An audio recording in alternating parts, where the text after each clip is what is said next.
For this example, let's have a look at the lights in the 3D system. So we can see that the light icons have a makeover.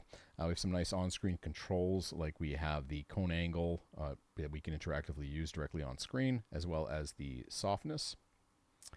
And also, if we grab the point light here, we can go and change the color of it. You'll notice that we have that interaction on screen in the center icon of it. We could do the same thing here for the spotlight and just see how that reacts as well. Another thing to be aware of is that there's some repositioning of the knobs and tabs. So we can see that we have a position tab as well as a spotlight tab, and we have some options under our display tab. Some nice additional options under the refinement. So let's say we only wanted a specular light. We can crank that up and put our diffuse down, or vice versa. And we have the ability to control the spread a bit further with focus, where we can have a nice beam, or we can make some adjustments to have it a little bit softer. So in this case, we have this render, and we're going to integrate a 3D object into it, and we're going to light it. And let's say we want to put it exactly where this big hole is. So we have an scanned item inside of here. And along with that, we also have the camera from the 3D scene. So again, we're going to use the camera node, and we're going to choose that camera so we can get that camera to render and use it for other tasks inside of here. And we now want to place a material onto this rock. So we have the GeoBind material. We'll create a preview surface shader.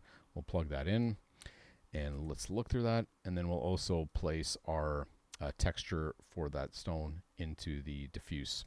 So we can modify this. Let's just maybe change that roughness value up and increase the diffuse color.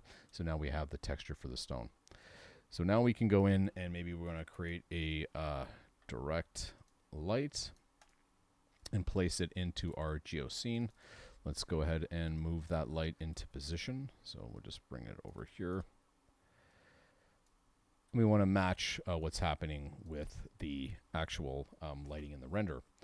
So now one of the nice things that we can do is, because we're going to scale it up so we can have a better vision on it, but when we do that, that is going to affect the intensity of the light.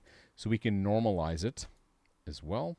So that way, it doesn't matter what we do with the scaling, it's always going to keep that consistent value, and then we can go in it and then fine tune what we want for this. So from there, we're going to plug in a scanline render so we can begin to see the light, and then maybe we'll put this in our B pipe here so we can go back and forth, and then we can make some adjustments to the light and place it and position it in how we want. And maybe we'll grab another one and place it going the opposite direction so we can get some fill like this. And then we can go in and fine tune and tweak the different values.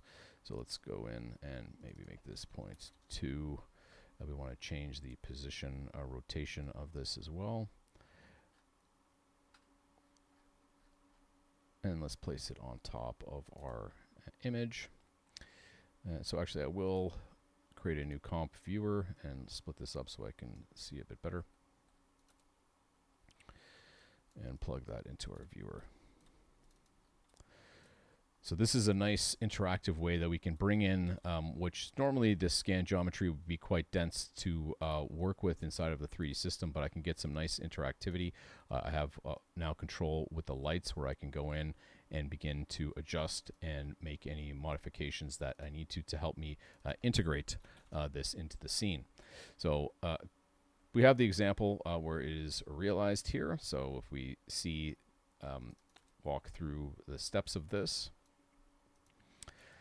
we have our camera and actually a geotransform, because then we can go in and tweak the position of the actual scanned rock itself. If we need to, just place it into a better position for it. We have our preview surface, we have our lights that are lighting the scene, and then we have our scanline render. So now we have our rock all lit up.